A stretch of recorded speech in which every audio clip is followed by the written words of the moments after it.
दोस्तों, अगर दुनिया की सबसे बड़ी सुपर पावर ये जंग हार जाती है तो क्या होगा? क्या डोनाल्ड ट्रंप दुनिया के लिए क्रेडिबल पर्सन के तौर पर सामने आएंगे? क्या ये सिस्टम जो है वो कोलैप्स कर जाएगा या एक नया पावर शिफ्ट बन जाएगा?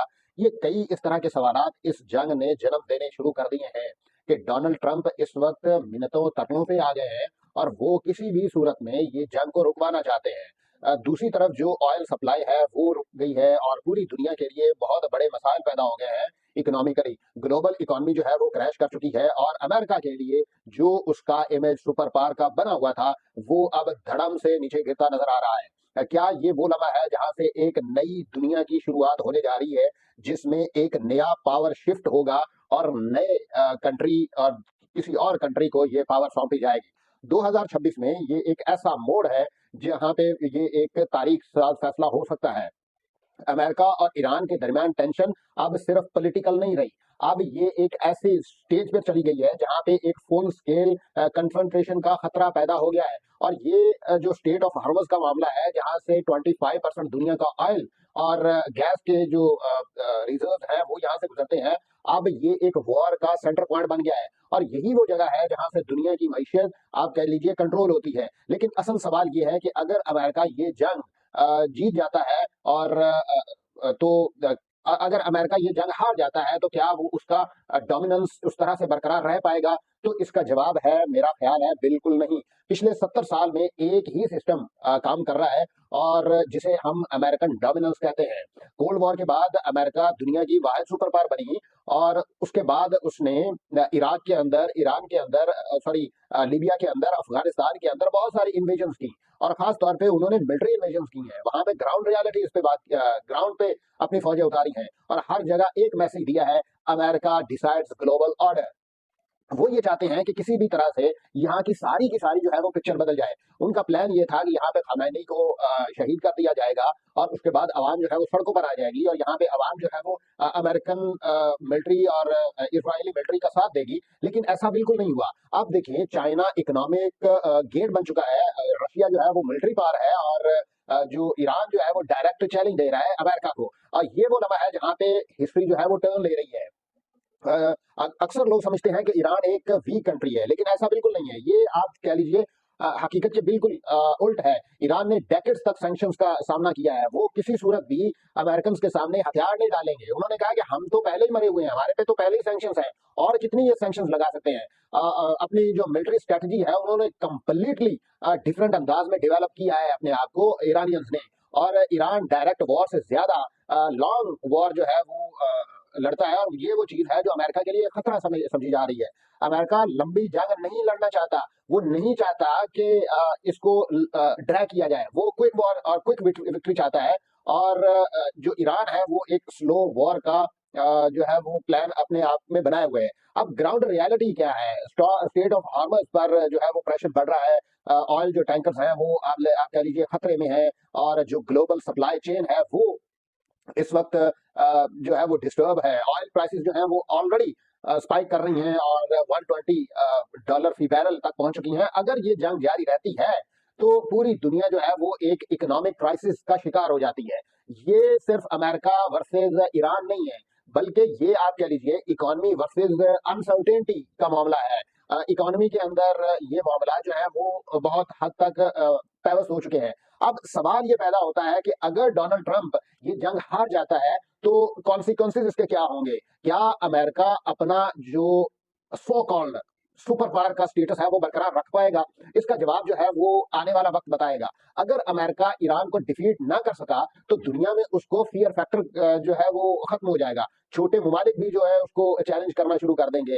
बहुत सारे ऐसे कंट्रीज हैं जो अमेरिका के खिलाफ है और वो बिल्कुल नहीं चाहते कि ये एक एक अमेरिका जो है वो सुपर पावर के तौर पे ड्रा के रखे।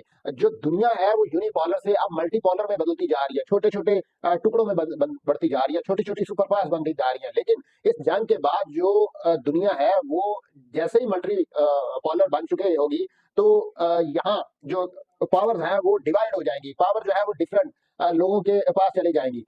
इसके बाद अगर फ्यूल क्राइसिस की बात करें तो फ्यूल क्राइसिस के अंदर जो है वो स्काई रॉकेट्स की रफ्तार से वो ऊपर जा रही हैं। इन्फ्लेशन बढ़ेगी, रिसेशन बढ़ेगा और ये जंग पूरी दुनिया को इकोनॉमिक चौस पर लाकर खड़ा कर देगी। ये जंग जो है वो अफगानिस्तान की तरह ईयर तक चल सकती है, और अमेरिका एक वॉर ट्रैप में फंस चुका है। वो बिल्कुल ये नहीं चाहेगा कि इसको लंबा खींचा जाए। वो एक क्विक विक्ट्री चाहता है, और प्लान भी उसका यही था कि हम उस पे हमला करेंगे, हम नहीं शहीद हो जाएंगे और आवाम सड़कों पे आ जाएगी, हम विक्ट्री का साइन बना देंगे। लेकिन ऐसा हुआ नहीं है। उनका प्लान मुकम्मल तौर पर फेल हो चुका है। उन्होंने अपनी रिजीम चेंज करना था यहाँ पे, वो नहीं कर सके। अगर जंग अनपॉपुलर हो गई तो ट्रंप के लिए इलेक्शन जीतना भी मुश्किल हो जाएगा, मेरा ये ख्याल है।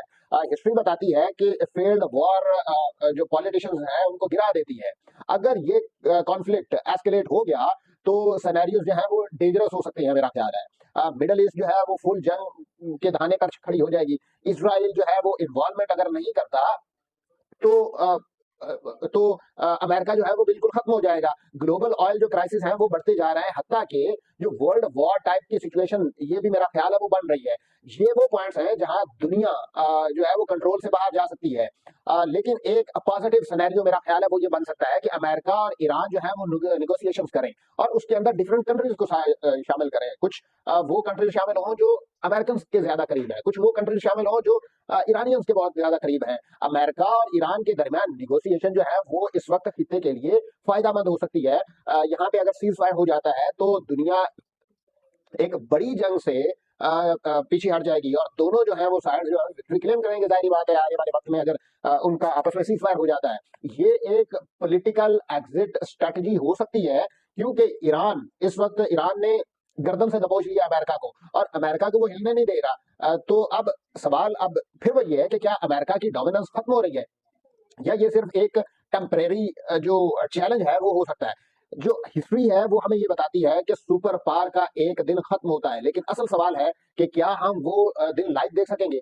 क्या हम उसमें अपना कोई रोल प्ले कर सकेंगे? क्या उसके अंदर हम जो ईरान की सुपर पावर है, ईरान की जो इस मिडल ईस्ट के अंदर इस वक्त सुपर पावर के तौर पे काम कर रहा है, तो क्या ये आने वाले वक्त में अमेरिका के लिए एक नुकसान का बायस हो सकता है? और आने वाले वक्त में मेरा ये ख्याल है कि आने वाले वक्त में जो अमेरिका है वो किसी भी सूरत में किसी भी सूरत में किसी दूसरे मुल्क पे जिन पे असल में ना इन्होंने जो कैलकुलेशन है वो गलत कर दी है। अमेरिका और इजराइल ने ईरान के बारे में कैलकुलेशन गलत कर दी है। इन्होंने ये सोचा होगा कि जिस तरह पाकिस्तान में, सोमालिया में, डिफरेंट कंट्रीज के अंदर इन्होंने, चिली के अंदर रिजीम चेंज किए हैं, वैसा ही रिजीम चेंज यहाँ पे भी कर देंगे, वैसी ही सूरत हाल यहाँ पे भी बना देंगे।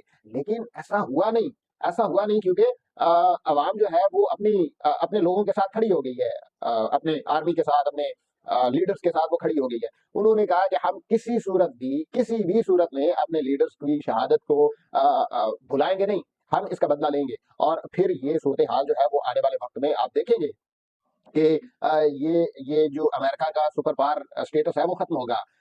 अब आपके लिए एक सवाल ये मैं छोड़े जा रहा हूँ, आपने लाजमी कमेंट में बताना है कि क्या अमेरिका जीत जाएगा, या दुनिया बदलने वाली है, या दुनिया जो है वो एक न्यू सुपर पावर का की मुतामिल है। आप अपने चैनल को सब्सक्राइब कीजिए और बेल आइकन पर लाजमी क्लिक कीजिए।